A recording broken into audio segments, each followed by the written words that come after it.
Ayer hemos visto en general el panorama de las 5 solas y nos hemos detenido mayormente en la primera de ellas, en ese del orden, cuál es primera y cuál es totalmente aleatorio, porque son respuestas a preguntas que van surgiendo dentro de la reflexión en general. Muchas gracias. Entonces, la primera es que hemos visto ayer, es solo la fe o solo por la fe. ¿Cuál era nuestro pasaje? Hebreos 10. Romanos 3:28. Concluimos pues que somos justificados por fe, sin las obras de la ley. Ok, muy bien. Ahora, en el momento en que surgió todo esto, había un gran alboroto en la ciudad de Wittenberg, donde Lutero estaba trabajando, porque el señor feudal, el conde de ese lugar, estaba muy contento. En realidad era un príncipe elector, ¿ya? Pero tenía otro título nobiliario. Y su alegría es porque él había logrado conseguir en otros lugares de Europa unas reliquias. Y había una especie de concurso en los diferentes monasterios y castillos por tener la mejor colección de reliquias que hubiera. Entonces el uno decía que tenía los huesos de San Bernardo, el otro un pedacito de la Veracruz. Conocen la historia, ¿no? De la Veracruz, es que supuestamente de la cruz de Jesús se cortaron y se hicieron pequeñas cruces, ¿ya? Y por ser de esa madera le asignaban poderes y méritos y todo. Entonces, todo este asunto de las reliquias le llevó a Lutero a pensar realmente qué sentido tiene que un señor feudal frente al otro se jacte de tener más cantidad de reliquias en el convento que él está apadrinando, ¿no? Eso le llevó a cuestionar en un siguiente nivel todo el papel de los santos y sobre todo de María, que como ustedes saben, la Iglesia Católica, siguiendo la tradición medieval, prefiere utilizar con el título de la Virgen María. ¿Ya? Entonces hay una escala de santidad en aquellos que son sobresalientes, esos son los santos, pero aún sobre los santos está María, con un nivel mucho más grande y todo eso. A raíz justamente de estas discusiones es que la Iglesia de Roma ha formulado 5 dogmas marianos. Es bueno que sepamos eso para ver el contraste con la sola que nos toca ahora. Los 5 dogmas marianos son referentes a la persona de María exclusivamente. Dogma es un artículo de fe necesario para la salvación. Es decir, uno puede creer algunas cosas, no creer otras, y no hay problema. Pero hay algunas de ellas que se tienen que creer a riesgo de perder la salvación o de nunca tenerla si es que se la rechaza.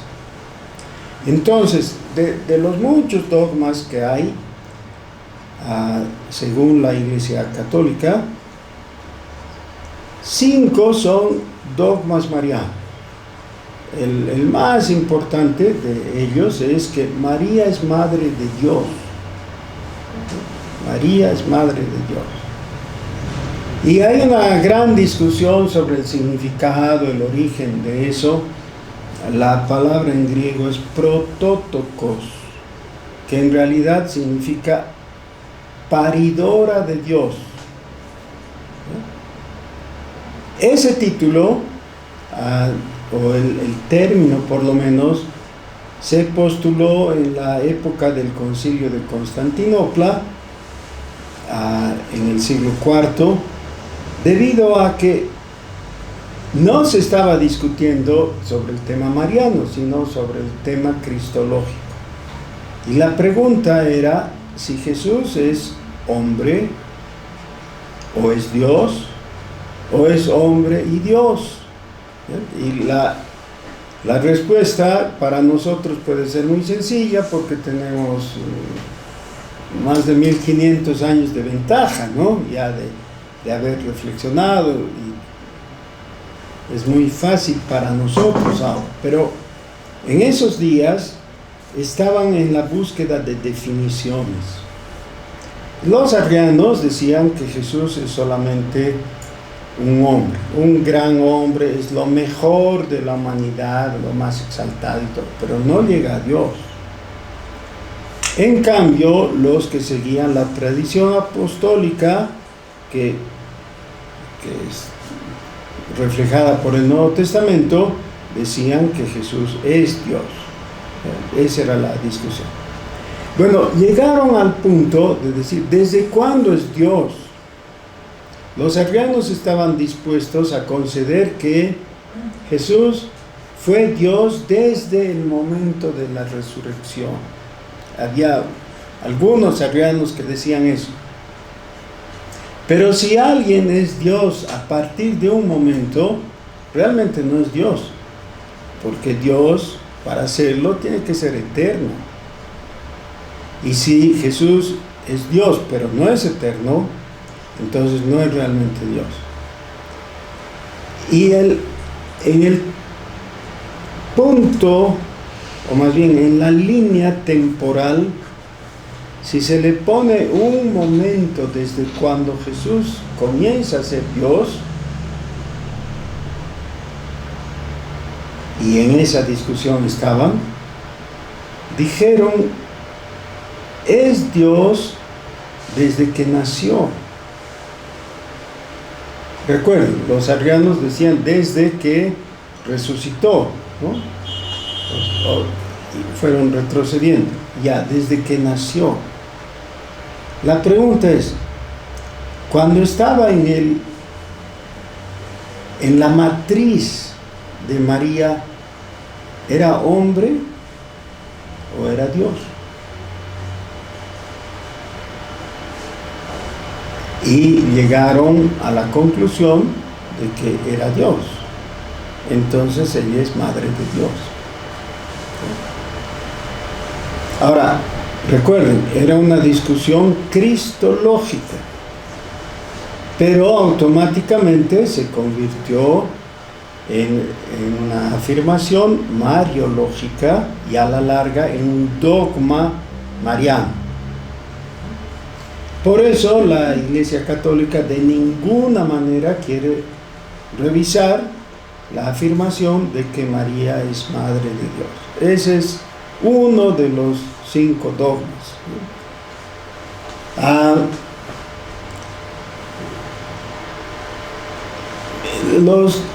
Los 5 dogmas son cuestionables. Uno de ellos tendría una cierta base bíblica discutible. Los otros son solamente así, ¿no? Inventos.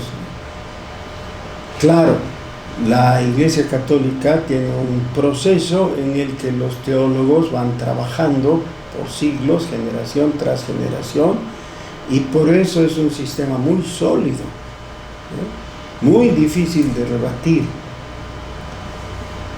salvo por el hecho de que hay una preguntita que se le puede hacer, que es: ¿dice eso la Biblia? Y no dice, pues, ¿no? Entonces, ese es el asunto. Bueno, ahora, ustedes como yo, que vivimos en un ambiente mayoritariamente católico romano, sabemos cuál es la situación, ¿no? Cuando van a jugar, por ejemplo, Oriente Petrolero con uno de los equipos de La Paz, los de Santa Cruz se van a la Virgen de Cotoca y le piden ayuda, ¿no? Y los de La Paz van a Copacabana y le piden ayuda a la Virgen de Copacabana.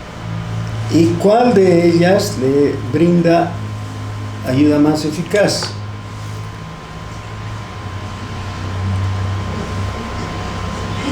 ¿Cuál?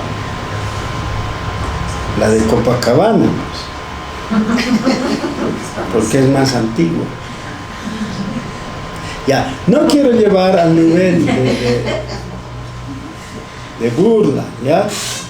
Solamente estoy queriendo mostrar cuán absurda puede ser la discusión, porque en realidad todo eso parte de una deformación que ha hecho del santoral católico en realidad el reflejo del politeísmo.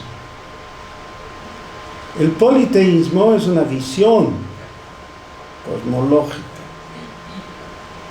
Hay una afirmación fundamental: Dios es uno. El mensaje del Antiguo Testamento se puede resumir en eso: hay un solo Dios. Eso es. El mensaje del Nuevo Testamento agrega algo. ¿Recuerdan? 1 Timoteo capítulo 2, versículo 5. Si no lo sabían, apréndanlo de memoria, por favor, porque eso va a ser como un cimiento en sus mentes, ¿ya? Ahí está. 1 Timoteo capítulo 2, versículo 5. ¿Qué dice? Porque hay un solo Dios y un solo mediador entre Dios y los hombres, Jesucristo hombre. Muy bien. La afirmación no novedosa para el Antiguo Testamento es que hay un solo Dios. Ese es el reconocimiento de la unicidad de Dios, el Dios creador. Un solo Dios.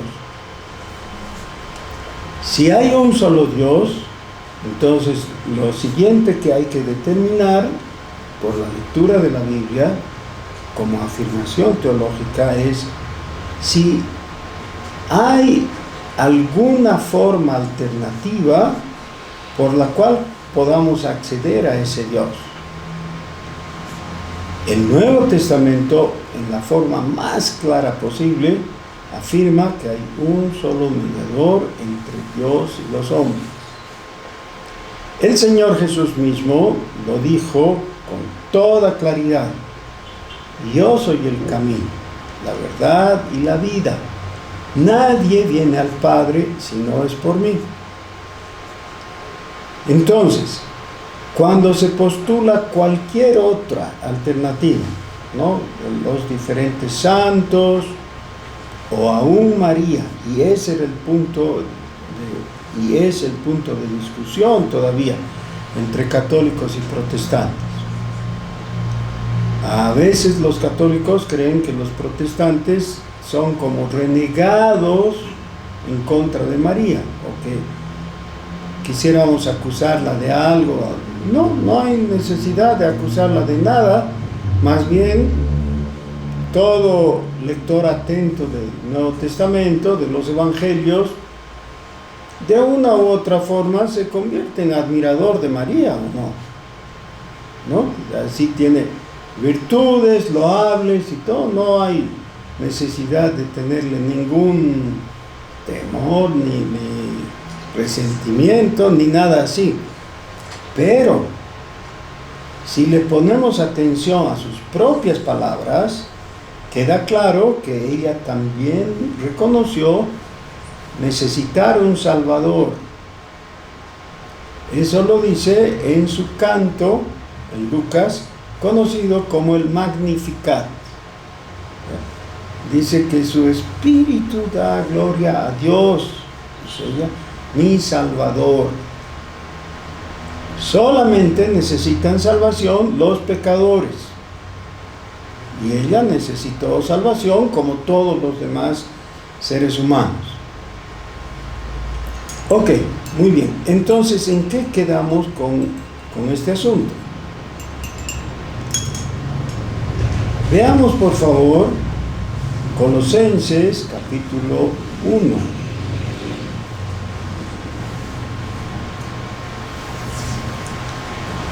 Voy a leer desde el versículo 12, solamente para tener el contexto, pero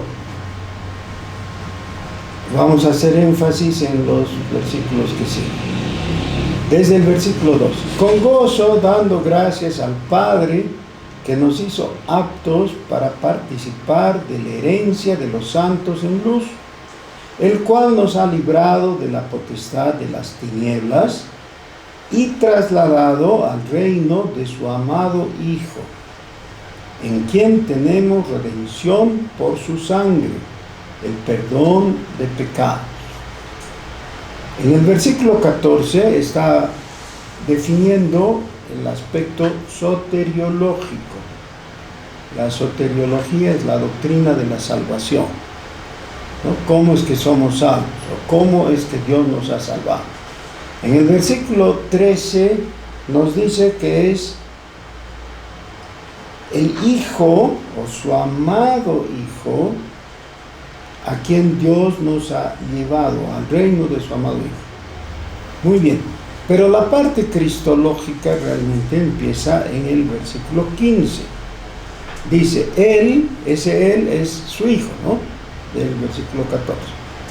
Él es la imagen del Dios invisible, el primogénito de toda creación, porque en Él fueron creadas todas las cosas, las que hay en los cielos y las que hay en la tierra, visibles e invisibles, sean tronos, sean dominios, sean principados, sean potestades. Todo fue creado por medio de Él y para Él. Y Él es antes de todas las cosas, y todas las cosas en Él subsisten. Y Él es la cabeza del cuerpo, que es la iglesia, el que es el principio, el primogénito de entre los muertos, para que en todo tenga la preeminencia. Por cuanto agradó al Padre que en Él habitase toda plenitud, y por medio de Él reconciliar consigo todas las cosas, así las que están en la tierra como las que están en los cielos, haciendo la paz mediante la sangre de su cruz. Esta insistencia casi agotadora que hace el texto con el pronombre Él, referido a Jesucristo, hace que Él esté en el núcleo mismo, en el centro, como un eje de todo nuestro pensamiento, pero que además llene todo el espacio, no dando lugar para nadie más. Esto no es novedoso en realidad a la Biblia. Tenemos pasajes como por ejemplo Isaías capítulo 6. En Isaías dice el profeta que le fue dada una visión. En esa visión él dice que vio al Adonai, Adón, Adonai significa el Señor de señores. Este es el nombre o el título, mejor, asignado a Jesucristo, justamente. En una comparación con Filipenses capítulo 2, se puede ver que Isaías 6 es una presentación de Jehová en la segunda persona de la Trinidad, que es Jesús.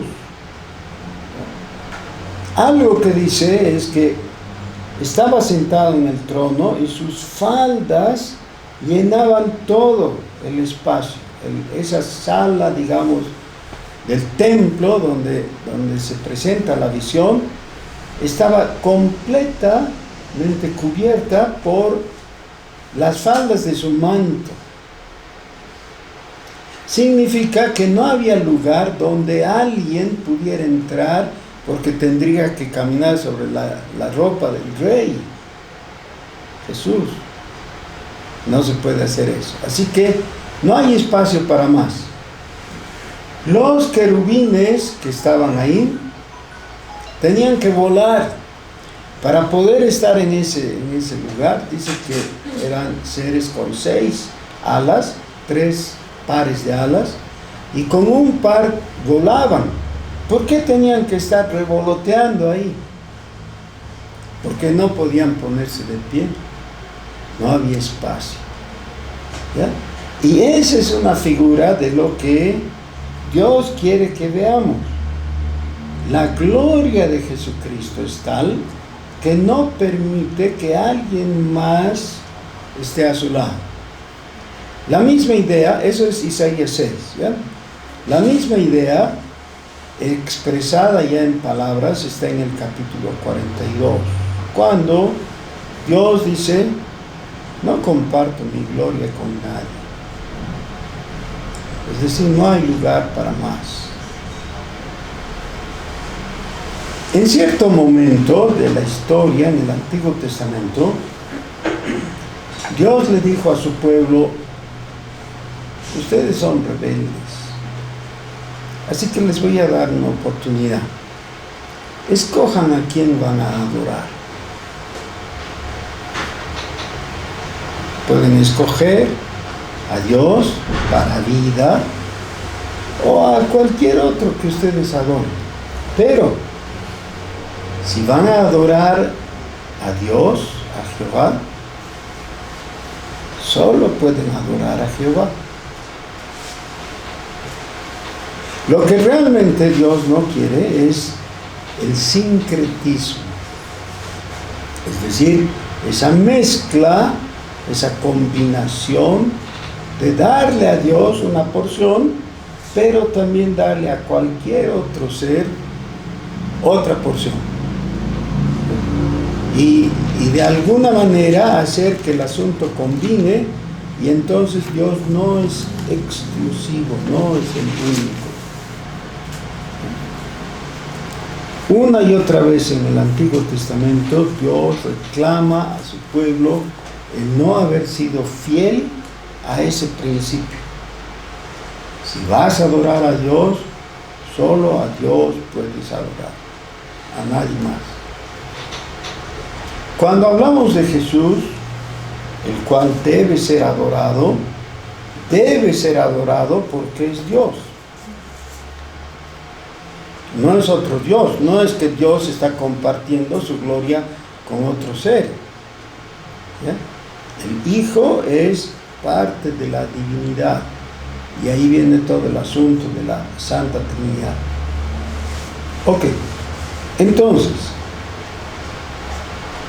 ¿por qué la discusión entre católicos y protestantes exigió la definición de parte de los protestantes que conocemos como solo Jesucristo? Solo Cristo. Solo la fe y solo Cristo. Entonces, solo la fe en Cristo. Este asunto, debo insistir, es vital. ¿Ya? Y desde el principio al fin de toda la Escritura, pero especialmente el Nuevo Testamento, nos limita totalmente a hallar un resquicio por el cual podamos introducir un lugar de adoración para María o para alguno de los santos o para cualquier otro ser. Cuando yo era niño tenía una tía, hermana de mi mamá, que todos los días iba como buena católica a misa y escuchaba misa y después hacía un recorrido en el templo de esa iglesia católica de la calle Vallivian, ¿sí? Hacía un recorrido de cada uno de los altares para los diferentes santos y les encendía una vela. De vez en cuando, al estar terminando, le entraba alguna duda si le había encendido una vela a uno de los santos, y entonces temía, decía, se va a ofender y me va a castigar. Y comenzaba de nuevo toda la vuelta para estar segura que no había obviado o había olvidado a ninguno de ellos.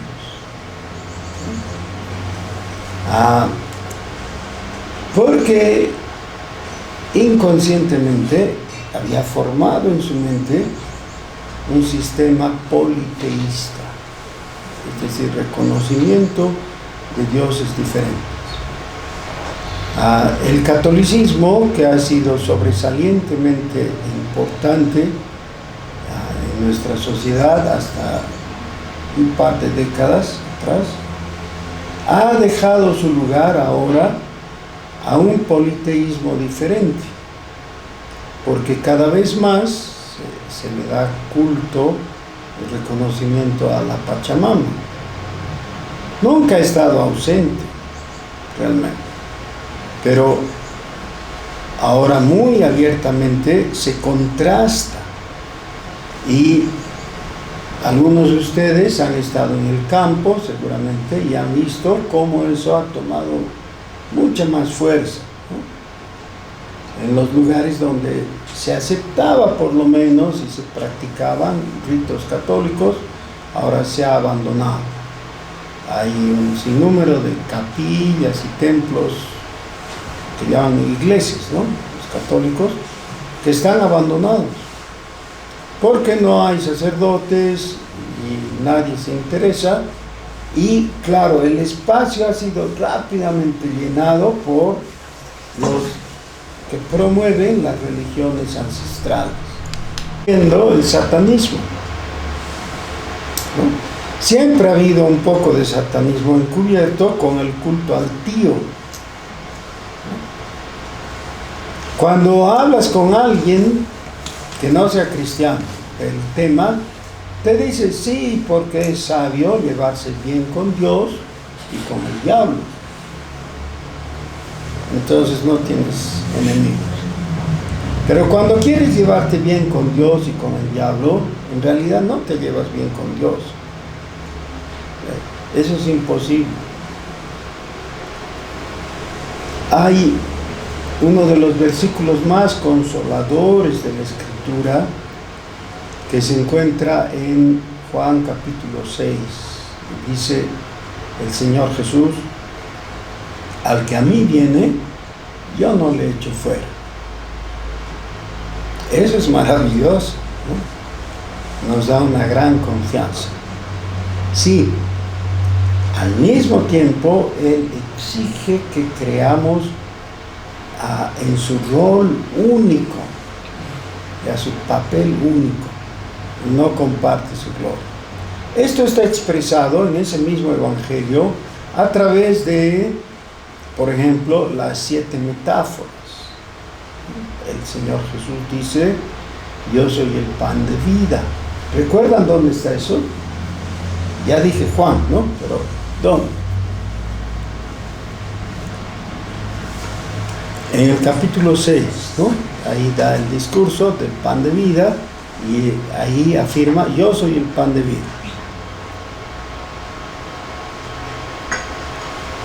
Esa es la primera metáfora. Luego, en el capítulo 8 y en el 9 se reitera, el Señor Jesús dice: yo soy la luz del mundo. En el capítulo 10 dice: yo soy el buen pastor, pero previamente dice: yo soy la puerta de las ovejas. Tenemos dos metáforas unidas y combinadas. Ya tenemos 4. En el capítulo 14 dice: yo soy el camino, la verdad y la vida. En el capítulo 11 dice: yo soy la resurrección y la vida.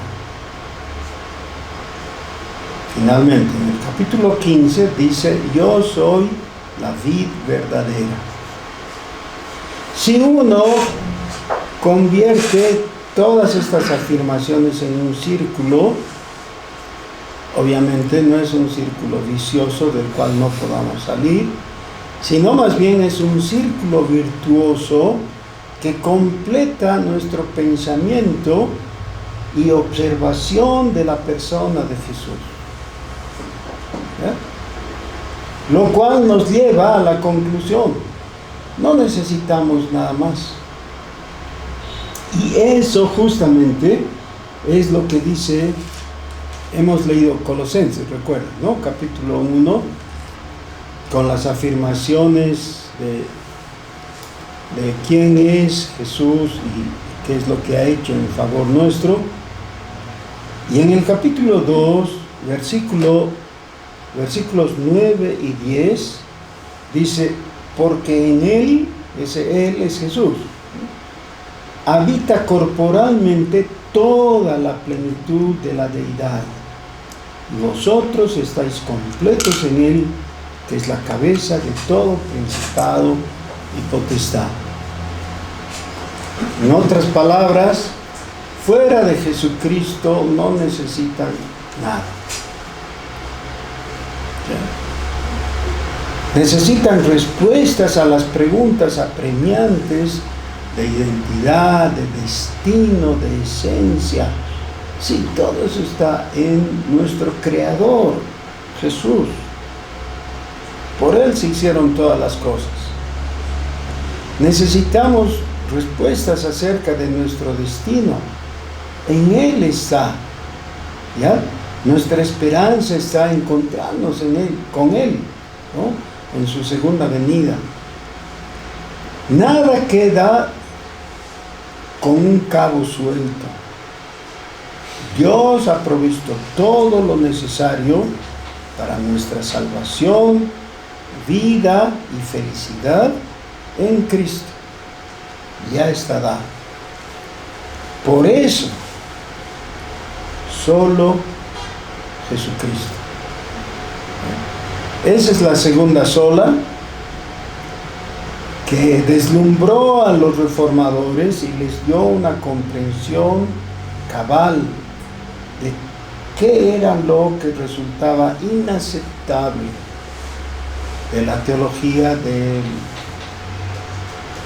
la Edad Media, ¿no? De la cual fue heredera la Iglesia Católica. Ok, ahí voy a parar. Si tienen preguntas, espero que tengan muchas preguntas. Claro que no sé si voy a poder contestar, pero que tengan preguntas ya es bueno. Sí, hermano, usted hablaba de 5 dogmas marianos. Sí.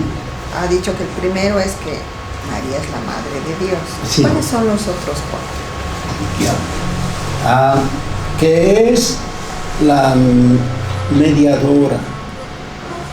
¿Ya? Eso se contradice con lo que justamente dice 1 Timoteo 2:5, ¿no?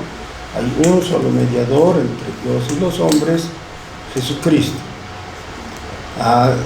El otro es que es la reina de los cielos. El cuarto, que es el que de alguna manera buscan un resquicio bíblico, es que es madre de todos los creyentes. Ese sería el cuarto. Eso lo tratan de basar en Juan capítulo 20. Sí,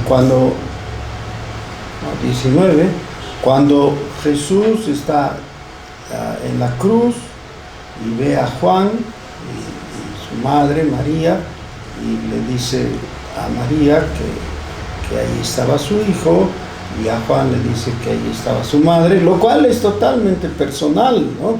Pero entonces lo amplifican y dice eso vale para todos los creyentes, ¿no? Que es madre de todos los creyentes. Y ahorita me voy a acordar aquí. Gracias. Mientras tanto, otra pregunta que se da. Hay gente en línea que tal vez quiere preguntar. Ya, si los hermanos que están por internet quisieran preguntar, también pueden hacerlo.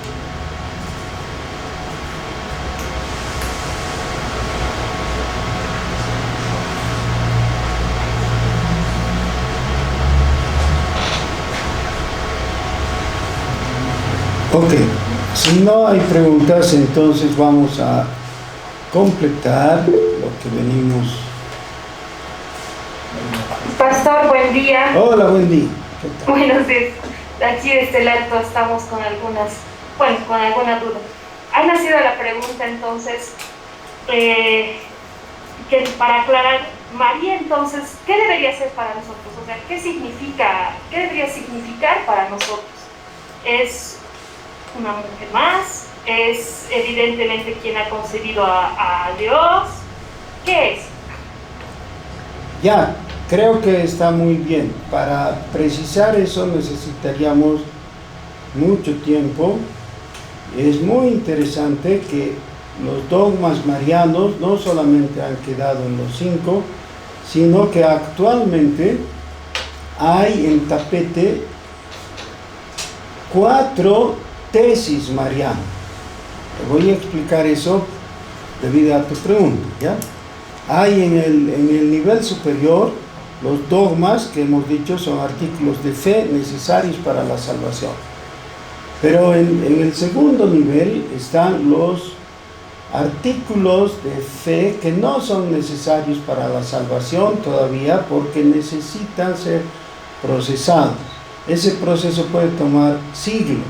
De hecho, cada dogma mariano ha durado siglos en trabajarse hasta postular. Las tesis marianas son los segundos, ¿no? Y entre esas tesis hay algunas que todavía no están completas. Ninguna de ellas tiene base bíblica. Entonces, realmente nuestra opinión no es la importante. Lo importante es lo que la palabra de Dios dice. Y en la palabra de Dios no hay ninguna indicación de que María pudiera jugar un rol de mediación entre nosotros y Dios. Es simplemente que le ha tocado jugar un papel histórico al traer a este mundo a Jesús.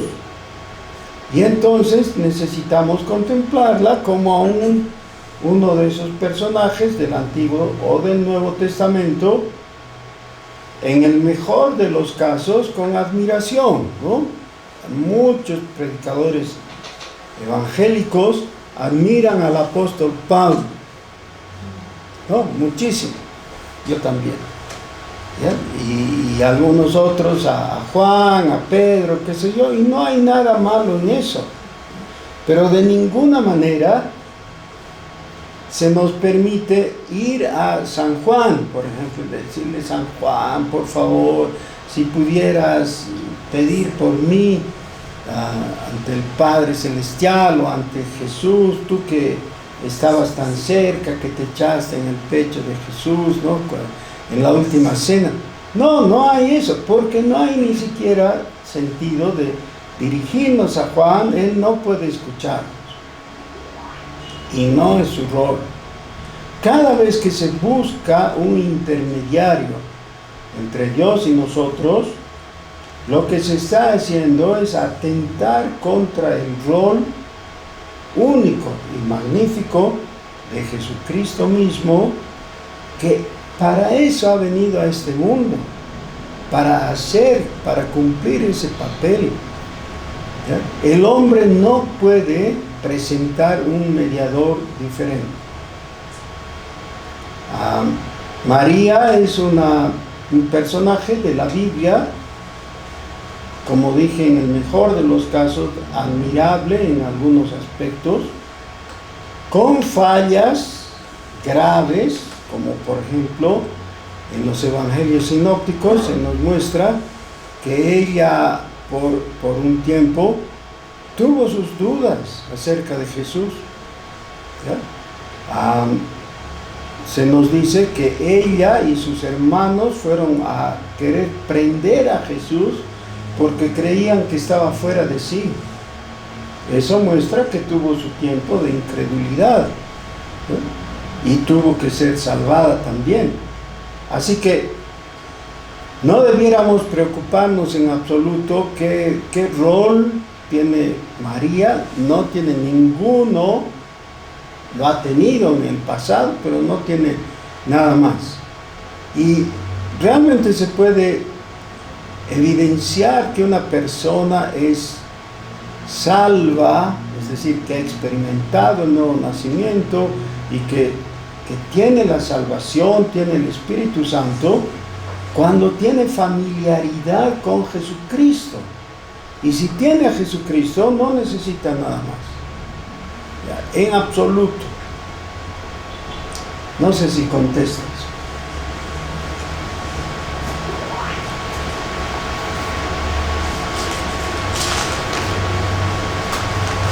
Pastor, sí, gracias. Solamente, entonces, cuando en el Evangelio de San Mateo la llaman, para relacionarlos, dice María María su madre con José, se refiere a esta madre más natural, más física, como lo que usted nos decía, la paridora, digamos, algo así. Sí, eso es. Ok, gracias, pastor. Bueno, ok.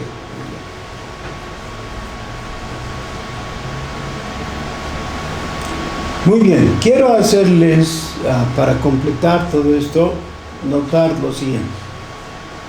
En Apocalipsis capítulo 4 tenemos la adoración celestial, que se puede resumir en el versículo 11, que dice: Señor, digno eres de recibir la gloria y la honra y el poder, porque tú creaste todas las cosas y por tu voluntad existen y fueron creadas.